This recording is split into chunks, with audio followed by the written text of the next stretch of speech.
उनकी कोई आइडियोलॉजी नहीं है, कोई सर विचारधारा नहीं है। सर जैसे स्टार्टिंग में जब सरकार आई थी नीतीश जी की, तो लोग बताते हैं, मैं भी देखता हूँ, काफ़ी टाइम से देख रहा हूँ कि विकास अच्छा कर रहे हैं वो सर, तो अपनी उसमें निजी कैसे हो सकता आते हैं जी कभी एनडीए के साथ, जी तो मतलब अपने आप को देखने से हम आगे कोई विचारधारा मैटर नहीं करता से हाँ कौन से विचारधारा को लेकर हम चल रहे हैं, किस विचारधारा पे हम अपनी विकास करेंगे।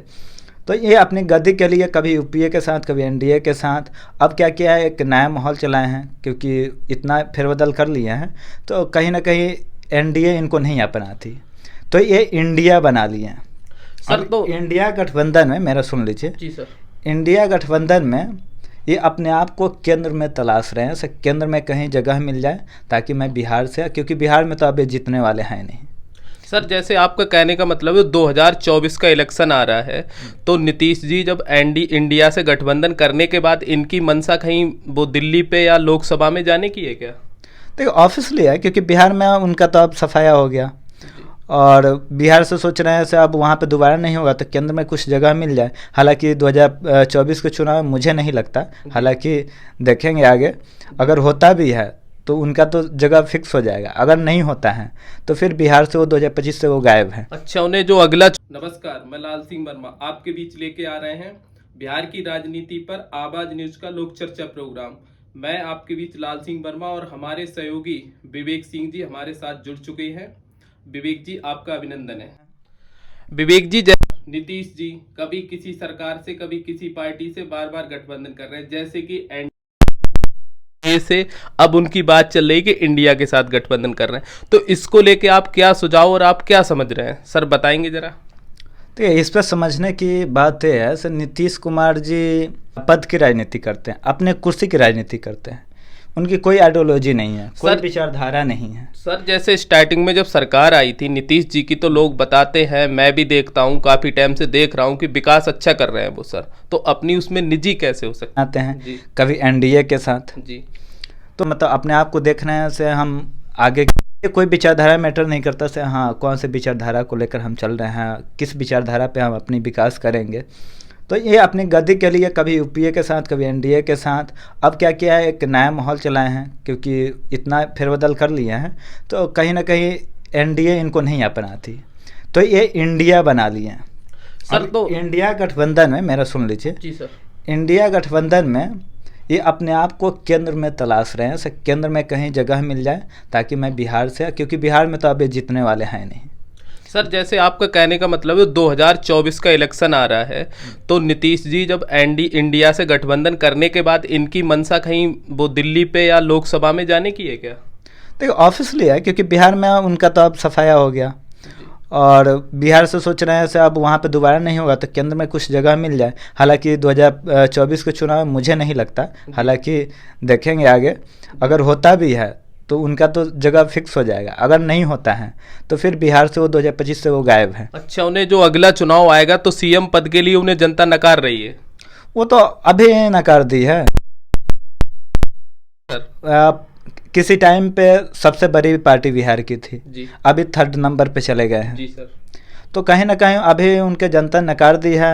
अब एनडीए के साथ कोलैबोरेट किए थे तो उनकी सरकार बनी थी, लेकिन अब वो आरजेडी के साथ गठबंधन कर लिया यानी यूपीए के साथ, तो अब में चीफ मिनिस्टर हैं। हालांकि देखिए 24 के चुनाव क्या निर्धारित करती है, उनको चीफ मिनिस्टर रहने देती है 1 साल के लिए। अच्छा सर, अगर नीतीश जी नहीं होते हैं बिहार के चीफ मिनिस्टर, तो सर अगले वाला कौन सा हो सकता है, अगला चेहरा कौन हो सकता है बिहार का? बिहार का अगला चेहरा कहना मुश्किल है जी सर, लेकिन मुझे लगता है 2025 में, क्योंकि जनता सभी को एक बार मौका देकर देख लिया।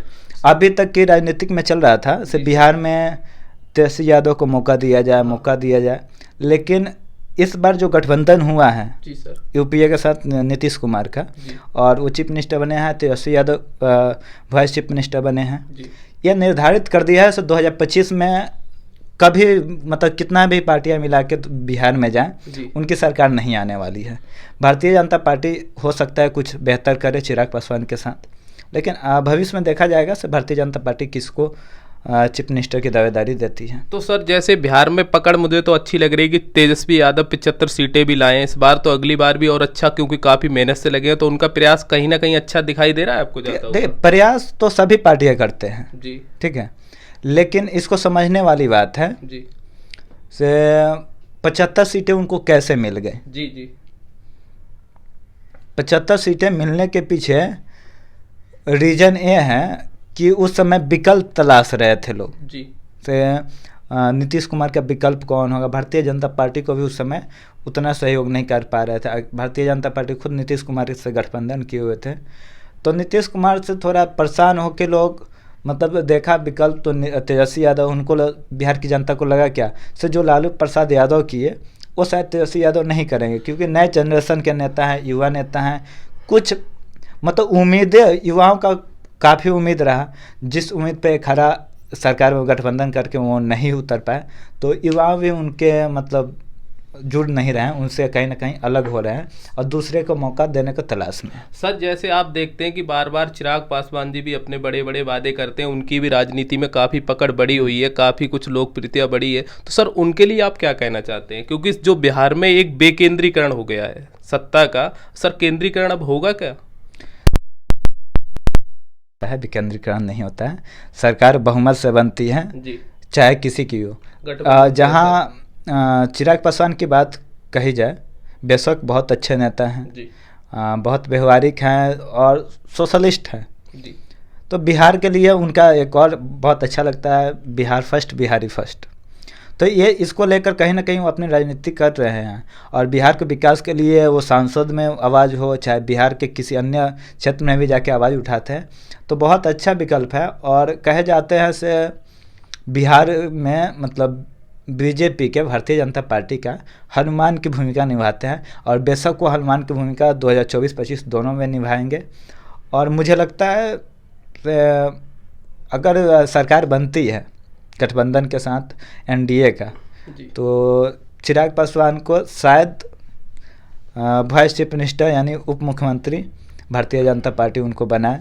हालांकि मुख्यमंत्री भी बने तो ऐतराज़ नहीं है, क्योंकि बहुत अच्छे नेता हैं और उनमें प्रतिभा भी है एक मुख्यमंत्री के लायक। सर बीजेपी का चेहरा कौन हो सकता है वैसे मुख्यमंत्री के लिए बिहार में आपकी नज़र देखिए, बीजेपी एक ऐसी पार्टी है ना में? जी सर जो चुनाव से पहले कभी भी चेहरा डिक्लेयर नहीं करती। अगर पीएम मोदी को प्रधानमंत्री को छोड़ दें तो कहीं भी चुनाव होता है जी सर तो कभी चीफ मिनिस्टर का चेहरा बीजेपी सामने चेहरा रख के चुनाव नहीं लड़ी है। जी जी तो बिहार में भी लगता नहीं है किसी का सामने चेहरा रख के नहीं, चुनाव फिर भी उम्मीद किसकी है जैसे आपके लिए? लड़े। सम्राट चौधरी भी हैं, जी सर उसके बाद अभी विपक्ष के नेता विजय सिन्हा जी है, तो उनको तो मुझे नहीं लगता बनाएंगे, लेकिन देखिए अब क्या होता है, कह नहीं सकते। भारतीय जनता पार्टी का कोई अंदाज़ा नहीं लगा सकता। सर जो बिहार में जो बार बार राजनीति रहती है, तो सबसे बढ़िया अब तक किस पार्टी ने सर काम किया है आपकी नज़र में? सर बताएंगे थोड़ा। देखिए, सबको मौका मिला है, सभी लूटे हैं। कोई ज़्यादा लूटता है, फिर भी विकास करने का अपना बोलूं, जी सर 15 साल आरजेडी रही तो उसने विकास किया नहीं। 15 साल काफ़ी होता है किसी स्टेट को, किसी राज्य को। एक 20 साल रहे, मतलब 20 साल कुछ कमाल नहीं कर पाए, जी तो अब किसी से उम्मीद नहीं कर सकते और किसी को बेहतर भी नहीं बोल सकते से हाँ ये बेहतर है। 20 साल आपके लिए बहुत होता है। अभी पिछड़ा राज्य में बिहार आते हैं, क्यों आते हैं? 20 साल मुख्यमंत्री रहने के बाद भी अगर पिछड़ा राज्य आते हैं तो ये शर्म की बात है। और उनके चैलेंज लेकर अगर करते तो 10 साल इनफ होता है एक स्टेट में, मतलब दूसरे के तुलना में लगभग कहीं ना कहीं एक जगह बनाते। लेकिन आप 20 साल रहे, 35 साल तो इन दोनों खुद बर्बाद कर दिए हैं। सर आप राजनीति के एक अच्छे एक्टिव पर्सन हैं, तो मैं आपसे एक चीज़ जानना चाहूँगा कि बिहार में किस एजेंडा को लेकर काम किया जाए जिससे उसकी जो जनता के लिए, सीधे गरीब हो अमीर हो, सबके लिए फ़ायदा मिल सके? कई एक घटनाएं घटती रहती हैं बिहार में, सर उसे कैसे कंट्रोल किया जा सकता है? बेरोजगारी है जी सर, इंडस्ट्री नहीं है, जी जहाँ विकास शून्य है, जहाँ भ्रष्टाचार है, जहाँ अपराधी है। जी आपराधिक घटनाओं को ले लीजिएगा, अभी जब गठबंधन हुआ है तो अपराध बढ़ गया, मतलब छुटकारा बिहार को नहीं मिलेगा जी ना हो। जी तो ये मतलब जनता को आश्वासन दे से मैं प्रशासन मजबूत करूंगा, प्रशासन बिहार से अपराध मुक्त कर दूंगा बिहार में। साथ ही रोजगार, क्योंकि अगर बिहार में रोजगार हो तो बिहार के लोग कहीं बाहर नहीं जाएंगे, और नहीं जाएंगे तो अपने यहाँ रह के अपने बच्चों को, जो युवा पीढ़ी होते हैं जो स्टार्टिंग, उनको सही गाइड देंगे, सही शिक्षा देंगे, तो बिहार उस वहाँ से सुधरना स्टार्ट होगी। क्योंकि देखिए 5 साल 2 साल सिस्टम अगर एक चैनल बन जाएगा जी से अगर जी जी तो मुझे लगता है हर एक घर के हर एक बच्चे होने लगेंगे, सही निर्णय खुद लेने लगेंगे, वो भी विकास उनको चाहिए, जो अधिकार उनको डिजर्व करते हैं वो सारे समझने लगेंगे, तो बिहार ऑटोमेटिक ग्रोथ कर जाएगा। तो सर आपका कहना है कि जो बिहार में की राजनीति है तो जमीनी स्तर पे काम करना चाहिए, तो सर जमीनी स्तर पे क्या क्या काम करना चाहिए गवर्नमेंट कहीं के की लिए? राजनीति हो, जमीन से हम घूम के राजनीति कर ले जी सर। तो शायद दूसरे जगह हो जाए, लेकिन बिहार, यूपी, झारखंड और पश्चिम बंगाल ये सब स्टेट में तो नहीं हो पाएगी। सर जो बिहार इतना पिछड़ रहा है, कई एक स्टेट है, बिहार ही नहीं है, यूपी भी है, राजस्थान भी है, ऐसा नहीं है कि नहीं है, लेकिन जो बिहार पीछे गया है, किसी दिन सबसे टॉप पे था बिहार, तो उसका सर मेन रीजन क्या है जो इतने पीछे जाने का? बिहार का इतिहास देखेंगे जी सर। तो उससे पुरानी किसी भी स्टेट के वो इतिहास नहीं रहा। जी जी बिहार का पुराना देखें तो बहुत डेवलप रहा, वहाँ से मतलब अंग्रेज वहाँ से अपना फाइनेंशियल सारे चीज़ चलाते थे। जी सर। लेकिन जैसे जैसे सरकारें आंदोलन। आई, जातीय राजनीति करने लगी, छोटी छोटी गुटें बनाने लगी, वहाँ से विकास जो है बिहार से विकास अभी तक चला आ रहा है, अभी भी सब जातियाँ बांटने लगे। अब आपको एक एग्जांपल दें, जी सर। आरजेडी को लोग बोलता है से हाँ यादव की पार्टी है, जी मुझे नहीं लगता, क्योंकि यादव के वो विकास के लिए क्या काम किए हैं आप बताइए। तो आरजेडी पार्टी विकास ही नहीं की है तो आप? नहीं, अगर 15 साल रही वो तो विकास अच्छा, तो बिरादरी के लिए नहीं की है अपने मतलब बिहार का विकास तो छोड़िए, अपनी बिरादरी का विकास तो बताएं। सर। जी सर। अगर घर के विकास के छोड़ देंगे तो वो कोई विकास नहीं किए। अगर तुलना कर लीजिए यूपी के यादव से और बिहार के यादव से, जी सर। आपको फर्क समझ में आ जाएगा, क्योंकि पहले दोनों स्टेट लगभग बराबर में थे। जी। मतलब इतना गैप क्यों दिखता है, यूपी यहाँ दिखता है, बिहार यहाँ दिखता है, कुछ तो रीजन है। एजुकेशन में काफी ज्यादा गैप हो रहा है, वही रीजन है। तो अब ये परिवारवाद की राजनीति किए हैं, चाहे कोई भी हो, इससे बिहार को मतलब बिहार को जहाँ पीछा ले जाने में जो भूमिका लालू यादव जी शुरू किए, नीतीश कुमार जी भी उसी पटरी पर चलते रहे और उसको पीछा लेते चले गए। कि आपसे हमारा लास्ट सवाल है कि आप बिहार की जनता के लिए आप क्या कहना चाहते हैं? अच्छा ग्रहण कराइए, आपसे जितना हो सके। जब वो शिक्षित हो जाएंगे तो वो अपने अधिकार को पहचान लेंगे, और जो परेशानी आप झेल रहे हैं शायद आपके बच्चे वो ना झेलें। तो आप शिक्षित करें, अपने अधिकार को पहचानें, सही डिसीजन लें, सही सरकार चुनें। मैं देखिए ना, आपका सांसद कौन आ रहा है, क्या आपके लिए वो सोचता है, आपके बीच रहता है? अभी देखिए एक ट्रेंड चलता है, भारतीय जनता मोदी जी को देख रहा है। मोदी जी को क्यों देखेंगे? मोदी जी हमारे विकास करने थोड़ा ना आएंगे, मोदी जी हमारे समस्या सुनने थोड़ा ना आएंगे, मोदी जी हमारे लिए स्वास्थ्य केंद्र थोड़ा ना बनवाएंगे, मोदी जी हमारे लिए स्कूल थोड़ा ना बनवाएंगे, हमारे विधायक बनवाएंगे, हमारे सांसद बनवाएंगे। तो हमें कैंडिडेट चुनना है। सर आपका कहना है जो विधायक है या सांसद है उस कैंडिडेट को देख के हमें सिलेक्ट करना चाहिए, उस तरह हमारी सेवा कौन हमें सेवा प्रदान कर सकता है, हमें सेवा कौन दे। ऊपर वाले नेतृत्व को नहीं देखना चाहिए। ऊपर वाले नेतृत्व का बिल्कुल हमें ध्यान, ठीक है। जब खुद के डेवलपमेंट होगा ना तो अब देश ऑटोमेटिक डेवलप हो जाएंगे। इतना ही जब सही रहेगी तो मोदी जी भी सही सही व्यक्तियों को अपना टिकट देंगे। भारतीय जनता पार्टी सही, तो जनता डिसाइड करेगी ना से किसको टिकट कोई दे। विदा लेते हैं और फिर से किसी मुद्दे को